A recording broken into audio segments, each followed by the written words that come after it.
Hello everyone, welcome to my channel.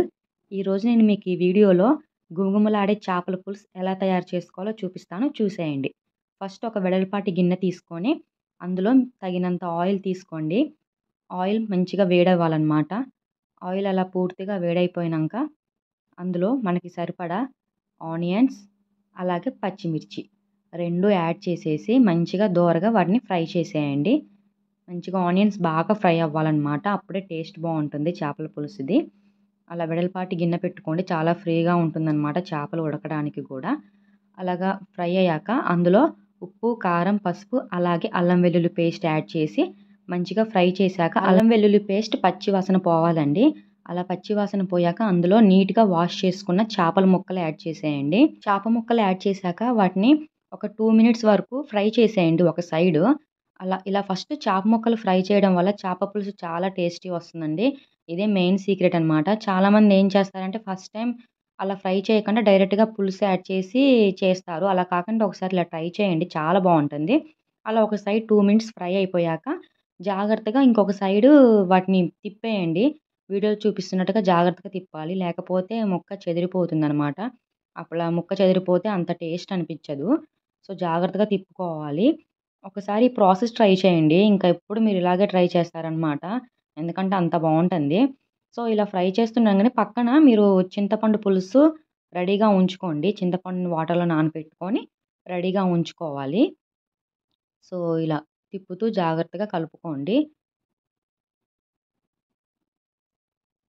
అలాగా కలపడం అయిపోయాక మూత పెట్టేసి మీడియం ఫ్లేమ్‌లో ఇంకొక సైడ్ కూడా 2 మినిట్స్ వరకు జాగ్రత్తగా అలా మగ్గనివ్వండి. ఊక కదపొద్దు. అలా ముక్క మంచిగా ఫ్రై అయితే లోపల వరకు కుక్ అయిపోతుందనమాట. అలా కుక్ అవ్వడం స్టార్ట్ అయినప్పటి నుంచే మనకి మంచి స్మెల్ వచ్చేస్తది. సో, చూసారు కదా! అలా ఆయిల్ పైకి తేలాలి నీట్‌గా. అలా ఆయిల్ పైకి తేలాక అప్పుడైతే మనం పులుసు యాడ్ చేసుకోవడానికి రెడీగా ఉందని అర్థం. సో, ఇలా ఆయిల్ పైకి తేలాక మనం ఇందాక పక్కన పెట్టుకున్నాం కదా చింతపండు పులుసు, అది యాడ్ చేసేయండి. మీ చింతపండు పులుసనేది మీ టేస్ట్‌ని బట్టి ఉంటదండి. మీకు ఎంత పులుపు కావాలో, ఎంత అడ్జస్ట్ చేసుకోవాలో మీ ఇష్టం. దాని ప్రకారం మీరు చింతపండు పులుసు యాడ్ చేసేసుకోండి.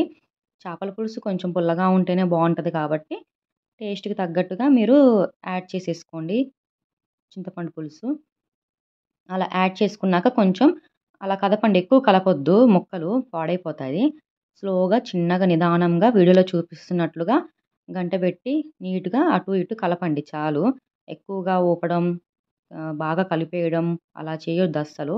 అలా చేస్తే ముక్క పాడైపోతుంది, టేస్ట్ ఉండదు. సో, అలా ముక్క మగ్గాక మళ్ళీ మూత పెట్టేసి మీడియం ఫ్లేమ్‌లో ఒక 5 మినిట్స్ వరకు వదిలేయండి.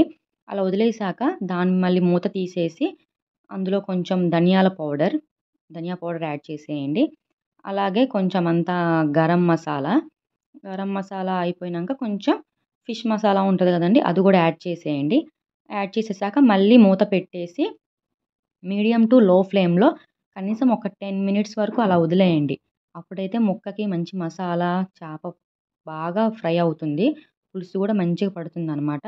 అంతేనండి. అలా అయిపోయాక అందులో కొద్దిగా అంతా కొత్తిమీర ఉంటే కొంచెం అంత పుదీనా యాడ్ చేసుకోండి. అంతే, ఎంతో సింపుల్ అండ్ ఈజీ అయిన చేపల పులుసు రెడీ అయిపోతుందండి.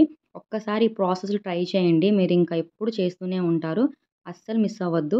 ఈ వీడియో గనక మీకు నచ్చినట్లయితే please like, share and subscribe my channel అండి. మళ్ళీ నెక్స్ట్ వీడియోతో మీ ముందుకొస్తానండి. అంతవరకు బాయ్ బాయ్.